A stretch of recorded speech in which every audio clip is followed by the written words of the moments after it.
សង្គ្រាមពិភពលោកនឹងផ្ទុះឡើងមែនទេសហរដ្ឋអាមេរិកត្រូវការកោះ Greenland ចាំបាច់ជាទីបំផុតដែលអាមេរិកគម្រាមប្រទេសដាណឺម៉ាកយក Greenland ឯ NATO ជិតបាច់បាក់ហើយឬនេះគឺជាសំណួរមួយនិងវិភាគខ្លះៗនិយាយពាក់ព័ន្ធទៅនឹងស្ថានភាពដែលកំពុងតែក្តៅគគុកនៅលើពិភពលោកគឺសហរដ្ឋអាមេរិកក្រោមការដឹកនាំរបស់ Donald Trump ប្រកាសក្តៅចង់បាន Greenland របស់ដាណឺម៉ាក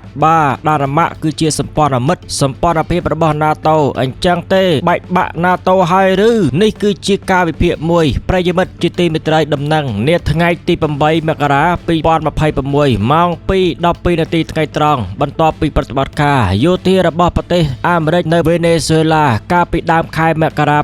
2026នេះលោក Donald Trump បានថ្លែងជាថ្មីថាសហរដ្ឋអាមេរិកត្រូវការ Greenland ជាចាំបាច់បំផុតគេថា very badly សម្រាប់សន្តិសុខជាតិលោកលើកឡើងថាដាណឺម៉ាកមិនមានសមត្ថភាពគ្រប់គ្រាន់ក្នុងការពារតំបន់អាកតិចប្រឆាំងនឹងការពង្រីកឥទ្ធិពលរុស្ស៊ីនិងចិននោះទេនេះគឺជាអ្វីដែលត្រាំលើកឡើងចង់បាន Greenland កាលពីថ្ងៃទី 6 មករាឆ្នាំ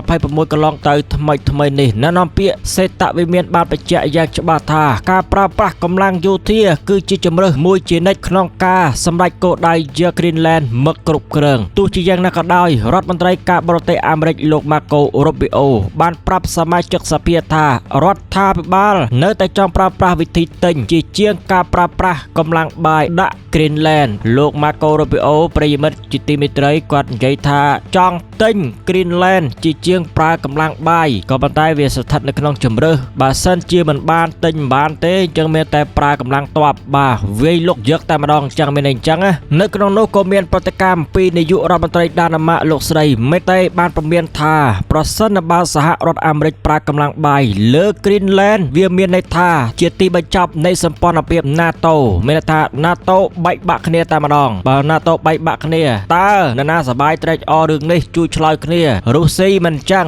បាទហើយនាយករដ្ឋមន្ត្រី Greenland លោក Jen Frederick បានច្រានចោលរាល់បំណងចង់បញ្ចូលទឹកដីនេះហើយបានហៅសម្ដីរបស់ប្រធានាធិបតី Donald Trump ថាជាការស្រមើស្រមៃគេហៅថា fantasy ការស្រមើស្រមៃចេះតែចង់បាននេះចង់បាននោះអញ្ចឹងដែលរឿងនោះវាមិនអាចកើតឡើងនោះទេបាទ fantasy មានន័យអញ្ចឹងណាមេដឹកនាំពីបណ្ដាប្រទេសអឺរ៉ុបរួមមានបារាំងអាល្លឺម៉ង់អង់គ្លេសបានចេញសេចក្តីថ្លែងការណ៍រួមគ្នាគាំទ្រប្រទេសដាណឺម៉ាកដោយបញ្ជាក់យ៉ាងច្បាស់ថា Greenland គឺជាកម្មសិទ្ធិរបស់ប្រជាជន Greenland ហើយការគម្រាមកំហែងណាមួយពីសំណាក់សហរដ្ឋអាមេរិកគឺជាការបំផ្លាញសន្តិភាពពិភពលោកប្រិយមិត្តជាទីមេត្រីកាលពីចុងឆ្នាំ2025ថ្មីនឹងឯងអាមេរិកបានចាប់ផ្ដើមបដូរយុទ្ធសាស្ត្រពីការផ្ដល់ជំនួយមកជាការទិញភាគហ៊ុនក្នុងក្រុមហ៊ុនរករ៉ែធំនៅតំបន់ Greenland ផ្ទាល់តែម្ដងជាពិសេសរ៉ែដែលប្រើសម្រាប់ផលិតអាវុធនិងបច្ចេកវិទ្យាខ្ពស់ដើម្បីកាត់ផ្តាច់ឥទ្ធិពលចិនក្នុងតំបន់នោះទោះបីជាដាណឺម៉ាកបានឆ្លើយតបយ៉ាងដាច់អហង្ការថា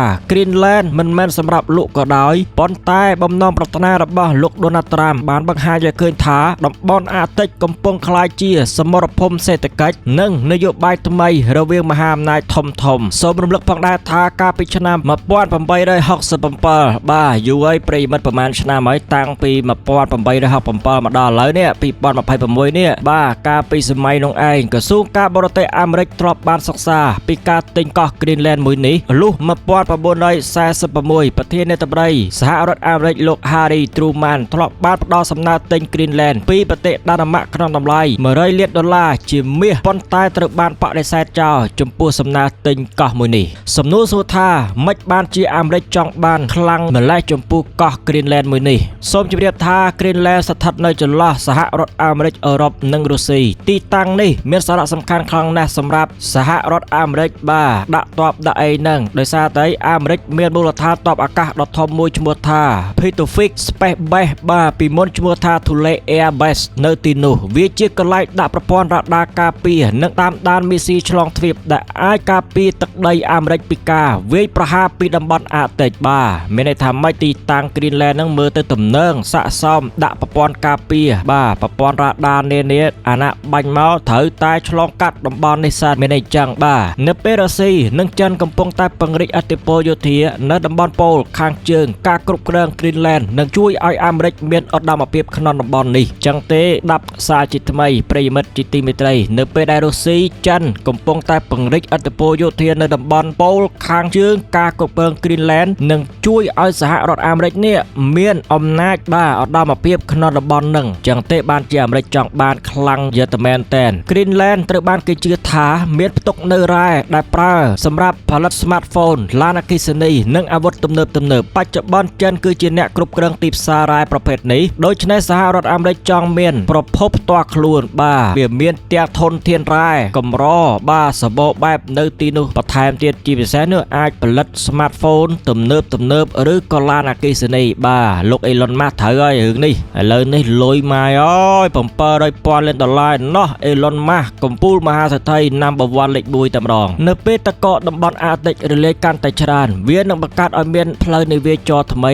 ដែលតភ្ជាប់ពីអាស៊ីទៅអឺរ៉ុបក្នុងរយៈចម្ងាយខ្លីជាងមុនបើអាមេរិកគ្រប់គ្រង Greenland នោះអាមេរិកនឹងមានអំណាចលើការដឹកជញ្ជូនតាមផ្លូវទឹកថ្មីនេះចំពោះរឿងនេះវាធ្វើឲ្យមានការបែកបាក់ NATO ឬក៏យ៉ាងណាសូមនិយាយវិភាគខ្លះពាក់ព័ន្ធទៅនឹងប្រធានបទនៃការចង់បាន Greenland បាទដែលជាសមាជិកភាពរបស់ NATO នេះដានអាម៉ាណាការបែកបាក់អង្គការ NATO នៅក្នុងបរិបទដែលទំនាក់ទំនងអាមេរិកអឺរ៉ុបធ្លាក់ចុះខ្លាំងនៅដើមឆ្នាំ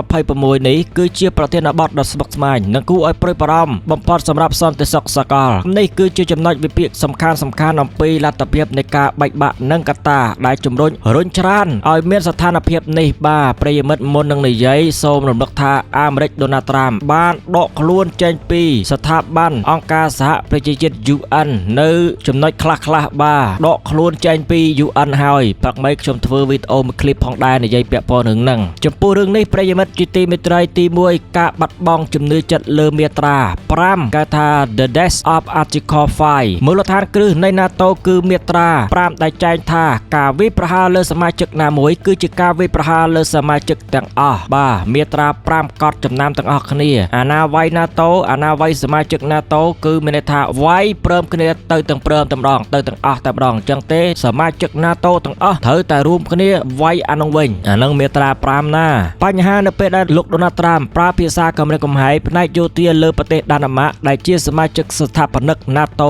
រឿង Greenland វាកំពុងតែបំផ្លិចបំផ្លាញជំនឿចិត្តលើរឿងនេះបាទកំពុងតែបំផ្លាញសមាជិក NATO ហើយចំពោះការវិភាគវិញបើអាមេរិកដែលជាមេដឹកនាំប្លុកបែរជាគម្រាមកំហែងសមាជិកខ្លួនឯងមានន័យថាស៊ីកូនចៅខ្លួនឯងនោះអឺរ៉ុបលែងមានអារម្មណ៍ថាមានសុខសុវត្ថិភាពក្រោមឆ័ត្រការពាររបស់អាមេរិកទៀតហើយនេះគឺជាចំណុចចាប់ផ្ដើមនៃទីបញ្ចប់នៃសម្ព័ន្ធភាពយោធាមួយនេះចំណុចទី2នោះការងាកទៅរកស្វ័យភាពយោធាអឺរ៉ុបគឺបារាំងអាល្លឺម៉ង់បានត្រៀមលក្ខណៈសម្រាប់រឿងនេះជាយូរមកហើយបើសិនជាអាមេរិកបែកបាក់ពីសម្ព័ន្ធភាព NATO បាទបារាំងអាល្លឺម៉ង់គេដឹងទុកជាមុនគេត្រៀមចិត្តរួចជាស្រេចចំពោះរឿងនេះប្រធានាធិបតីបារាំងបានលើកឡើងកាន់តែខ្លាំងអំពីការបង្កើតកងទ័ពអឺរ៉ុបរួមដែលមិនពឹងផ្អែកលើសហរដ្ឋអាមេរិកបាទចំពោះការវិភាគវិញប្រសិនបើអឺរ៉ុបបង្កើតរចនាសម្ព័ន្ធការពារខ្លួនឯងបានជោគជ័យ NATO នឹងក្លាយជាអង្គការមានតែឈ្មោះគេថា branded ព្រោះអឺរ៉ុបនឹងលែងត្រូវការស្ដាប់បង្គាប់តាមគោលការណ៍នយោបាយការបរទេសរបស់ Washington ទៀតហើយ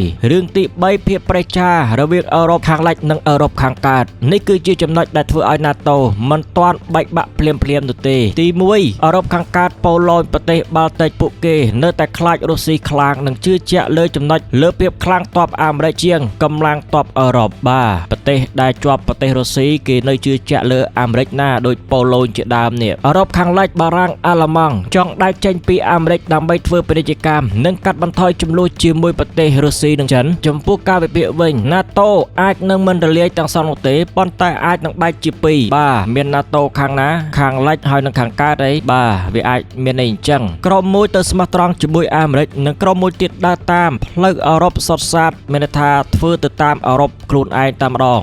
សង្គ្រាមសេដ្ឋកិច្ចរុញច្រានសង្គ្រាមនយោបាយរឿងទី4ប្រិយមិត្តជាទីមេត្រីគោលនយោបាយ America First របស់ប្រធានាធិបតីអាមេរិកលោក Donald Trump ដែលដាក់ពន្ធលើទំនិញអឺរ៉ុបបានធ្វើឲ្យទំនាក់ទំនងសេដ្ឋកិច្ចរង្គោះរង្គើអាចចំណុចនេះក៏គេកំពុងតែវិភាគគិតត្រិះពិចារណាអំពីចំហរបស់អាមេរិកផងដែរបាទដោយសារតែអី Trump ចង់ឲ្យអាមេរិកមានផលចំណេញច្រើន America First ដល់ពេលអញ្ចឹងដាក់ពន្ធលើទំនិញបាទលើប្រទេសនៅអឺរ៉ុបដែលជាស សម្ព័ន្ធភាពរបស់ខ្លួននោះរឿងនេះវាមិនអាចទៅរួចទេដែលប្រទេសមួយជាសត្រូវសេដ្ឋកិច្ចផងហើយជាសម្ព័ន្ធមិត្តយោធាដ៏ស្មោះត្រង់ផងក្នុងពេលតែមួយសម្ពាធសេដ្ឋកិច្ចនឹងបង្ខំឲ្យមេដឹកនាំអឺរ៉ុបងាកចេញពីសហរដ្ឋអាមេរិកដើម្បីការពារផលប្រយោជន៍ជាតិរបស់ពួកគេជារួមប្រិយមិត្តជាទីមេត្រី NATO ស្លាប់គ្លីនិកអង្គការនៅមានឈ្មោះប៉ុន្តែអាមេរិកមិនបញ្ជូនទ័ពជួយអឺរ៉ុបហើយអឺរ៉ុបក៏មិនជួយអាមេរិកក្នុងចំនួននៅអាស៊ីឬតំបន់ដទៃផ្សេងទៀតនោះដែរអាមេរិកដកខ្លួនលោកដូណាល់ត្រាំអាចនឹងសម្រេចចិត្តដកអាមេរិកចេញពី NATO តែម្ដងប្រសិនបើលោកយល់ថាវាជាបន្ទុកដែលមិនចំណេញពាក់ព័ន្ធនឹងការដែលអឺរ៉ុបមិនព្រមលក់ Greenland ទៅឲ្យហើយការបង្កើតសម្ដាប់ធ្នាប់ថ្មីប្លុកអឺរ៉ុបនឹងក្លាយជាមហាអំណាចទី3នៅចន្លោះអាមេរិកចិននិងប្រទេសរុស្ស៊ីនេះគឺជាសេណារីយ៉ូវិភាគនិយាយខ្លះៗបើសិនជាអាមេរិកវាយ Greenland ដណ្ដើមពីដាណាម៉ាបាទអញ្ចឹងទេវាធ្វើឲ្យបែកបាក់សម្ព័ន្ធភាព NATO បែកជាពីរហើយខ្ញុំនិយាយនេះវាមិនទាន់កើតឡើងនោះទេក៏ប៉ុន្តែវាមានសេណារីយ៉ូខ្លះៗដែលវាអាចកើតមានឡើងបាទនាពេលអនាគតនោះហើយស្ថានភាពបច្ចុប្បន្នលើរឿង Greenland មិនមែនគ្រាន់តែជារឿងទិញដីធ្លីធម្មតានោះទេប៉ុន្តែវាជារឿងតេស្តសមត្ថភាពនៃសម្ព័ន្ធភាព NATO បើអាមេរិកនៅតែបន្តគៀបសង្កត់ដាណាម៉ាក់ខ្លាំងនោះឆ្នាំ2026អាចជាឆ្នាំដែលពិភពលោកឃើញការបែកបាក់ជាប្រវត្តិសាស្ត្រនៃសម្ព័ន្ធភាពយោធាដ៏ធំបំផុតរបស់ពិភពលោកនេះគឺជារឿងខ្លះៗពាក់ព័ន្ធទៅនឹង Greenland អាមេរិកដាណាម៉ាក់និងសម្ព័ន្ធភាព NATO បារាំងអាល្លឺម៉ង់បាទប៉ូឡូញប្រទេសណាក៏ដោយដែលជាសម្ព័ន្ធភាព NATO បើសិនជាដូណាល់ត្រាំវាយ Greenland មែនវាធ្វើឲ្យ NATO បែកបាក់បាទឬក៏យ៉ាងណាហើយនរណាគេសប្បាយរីករាយចំពោះ NATO បែកបាក់បាទរុស្ស៊ីមិនអញ្ចឹងក៏ប៉ុន្តែយើងចាំមើលជាក់ស្ដែងនាពេលអនាគត